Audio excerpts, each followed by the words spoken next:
సరిగ్గా ఎగరడం లేదు. సరిగ్గా మడత పెట్టి ఎగరేస్తే ఎంత దూరమైనా ఎగురుతుందిరా. అలా అయితే నేను కూడా దీంట్లో బాబాయ్ అన్నయ్యలాగా వేరే రాష్ట్రాలకు సిటీలకు దూరంగా ఎగిరిపోవచ్చా?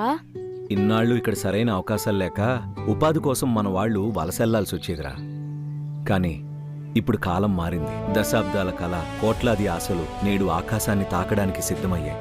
అనకాపల్లి మన పారిశ్రామిక వెన్నెముక కాబోతుంది. మన మన్యం పసుపు, అరకు కాఫీ సువాసనలు ప్రపంచమంతా ఎగరబోతున్నాయి. అరకు, అరసవల్లి పర్యాటకంతో గ్లోబల్ మ్యాప్ పై సగర్వంగా నిలవబోతుంది. కొన్ని వేల ఉద్యోగాలతో శ్రీకాకుళం ప్రపంచ పటంలో నిలవబోతుంది. ఉత్తరాంధ్ర సుజల స్రవంతితో 63 టీఎంసీల నీళ్లు, 8 లక్షల ఎకరాల పొలాలు పచ్చగా కళకళ్లాడబోతున్నాయి. ఏవియేషన్ హబ్, డేటా సెంటర్లతో విజయనగరంలోనే మన భవిష్యత్తు రూపుదిద్దుకుంటుంది. మన విశాఖలోనే పెద్ద పెద్ద ఐటీ గ్లోబల్ కంపెనీలు వస్తున్నాయి. మన వాళ్లకు మన సొంత ఊర్లోనే ఉద్యోగం రాబోతుంది. అల్లూరి సీతారామరాజు ఎయిర్పోర్ట్ ను ఈ ఆగస్టు 1న మన ప్రధానమంత్రి నరేంద్ర మోదీ గారు ప్రారంభిస్తున్నారు. ఇక ఉత్తరాంధ్రలో వలసలుండవు.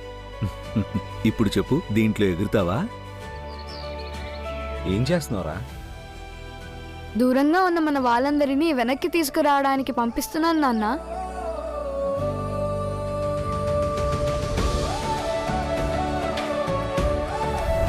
Ladies and gentlemen, we will be landing shortly at Alluri Sitarama Raju International Airport, Andhra Pradesh. కూటమి ప్రభుత్వం అత్యంత ప్రతిష్టాత్మకంగా నిర్మించిన అల్లూరి సీతారామరాజు ఇంటర్నేషనల్ ఎయిర్పోర్ట్ 6.13 లక్షల కోట్ల పెట్టుబడులకు 5.57 లక్షల ఉద్యోగాలకు ఊపిరినిస్తుంది. ఉత్తరాంధ్ర కలలకు రెక్కలనిస్తుంది.